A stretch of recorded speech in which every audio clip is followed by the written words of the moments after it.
ഈ വർഷം അവസാനിക്കാൻ ഇനി 2 ദിവസമേ ഉള്ളൂ, മണിക്കൂറുകൾ മാത്രമേ ബാക്കിയുള്ളൂ. ലോകത്ത് പലയിടങ്ങളിലും വലിയ യുദ്ധങ്ങൾ ഉണ്ടായ വർഷമാണ് കടന്നു പോകുന്നത്.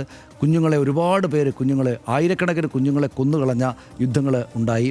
അങ്ങേയറ്റം സങ്കടകരമായിട്ടുള്ള പല കാര്യങ്ങൾ രാജ്യത്തും നമ്മുടെ നാട്ടിലും ലോകത്താകെ തന്നെയുമായിട്ടുണ്ടായി. ഇത്തരം കാര്യങ്ങളിലെല്ലാം നമുക്ക് എന്താണ് സിനിമ മലയാളിക്ക് അവർക്ക് ഇത്തരം പ്രശ്നങ്ങൾക്കൊക്കെ ഇടയിലുള്ളൊരു സമാധാനം നൽകുന്ന കാര്യമാണ്. അതുകൊണ്ട് നല്ല ഹിറ്റായിരിക്കുന്ന സിനിമകളും നല്ല ഹിറ്റ് സിനിമകൾ ഉണ്ടാക്കുന്ന കലാകാരന്മാരും കൂടുതലായിട്ട് ശക്തിപ്പെടട്ടെ എന്നാഗ്രഹിക്കുന്ന ആഗ്രഹം പ്രകടിപ്പിച്ചുകൊണ്ടാണ് RDX അവസാന ഭാഗത്തേക്ക് പോകുന്നത്. മലർവാടി ആർട്സ് ക്ലബ്ബിലൂടെ മലയാള സിനിമയിലേക്ക് എത്തിയ നിവിൻ പോളി എണ്ണം പറഞ്ഞ ഹിറ്റുകൾ കൊണ്ടാണ് കരിയറിൻ്റെ തുടക്ക വർഷങ്ങളിൽ തൻ്റെ ഇടം അടയാളപ്പെടുത്തിയത്.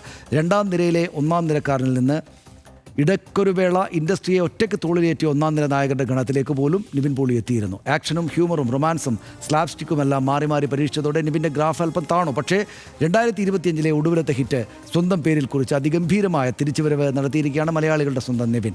50 കോടിയല്ല 100 കോടിയും പിന്നിടും സർവം മായ എന്നാണ് പ്രേക്ഷക പ്രതികരണം നൽകുന്ന സൂചന. അങ്ങനെ തന്നെ ആകട്ടെ.